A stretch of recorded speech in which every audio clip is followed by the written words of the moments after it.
जघन्य और दुर्दांत घटना जो कि पश्चिम बंगाल में हुई, और दुख की बात यह है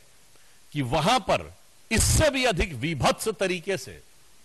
अपराधियों को संरक्षण देने का जो प्रयास किया जा रहा है वो और भी अधिक दुख देने वाला है। जिस प्रकार से वहां प्रिंसिपल को हटाया गया और 24 घंटे के अंदर दूसरे कॉलेज में नियुक्त कर दिया गया, इससे पश्चिम बंगाल की सरकार की उन अपराधियों के प्रति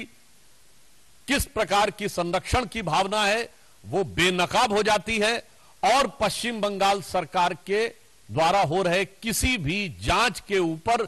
बहुत गहरे शक की दीवार खड़ी कर देती है। आज मैं पूछना चाहता हूं कि पश्चिम बंगाल की मुख्यमंत्री जी की इतनी ममता उस प्रिंसिपल के प्रति क्यों है,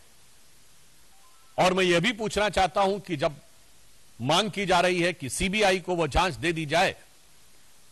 तो आप ये कह रही हैं कि इतने दिनों तक यदि ये ना हो सका तब सीबीआई की बात करेंगे। तो मेरा सीधा सवाल और आरोप है तृणमूल कांग्रेस की सरकार से कि इतने दिन की मोहलत किस लिए दी जा रही है, ये इतने दिन की मोहलत किस प्रकार के मैनिपुलेशन के लिए दी जा रही है क्या? क्योंकि संदेश खाली में भी हम लोग यह विषय देख चुके हैं। यदि आपका दिल ईमानदारी से इस विषय पर जांच कराना चाहता है तो देश की सर्वोच्च जांच एजेंसी को त्वरित जांच क्यों नहीं स्थानांतरित की जा रही है? Why immediately the investigation is not been transferred to the highest investigative agency of the country? अब मेरा तीसरा सवाल कांग्रेस पार्टी से है। ये इंडी गठबंधन के सभी लोग जिस ढंग से एक दूसरे से मिले हुए हैं, कहां गई प्रियंका गांधी जी जो कहती थी लड़की हूं लड़ सकती हूं? उनके होठ सिले हुए हैं अयोध्या कन्नौज से लेकर कोलकाता तक। राहुल गांधी जी जो कहते थे कि मोहब्बत की दुकान, तो मुझे लग रहा है कि उनकी दुकान में, उनकी उस सियासी दुकान में मोहब्बत अपराधियों के लिए है, मोहब्बत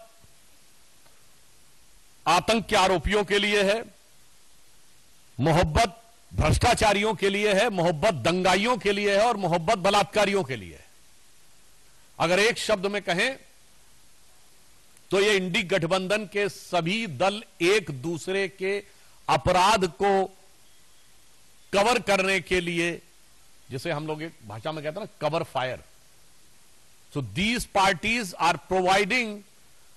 अ crime cover to mutual criminal elements, यानी एक दूसरे के आपराधिक तत्वों को एक प्रकार का पॉलिटिकल क्राइम कवर देने का प्रयास कर रहे हैं। हम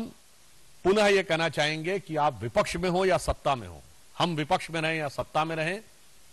इस प्रकार के विषयों के ऊपर संवेदनशीलता से बात होनी चाहिए, राजनीति के हिसाब से नहीं। और इस तरह के विषय के ऊपर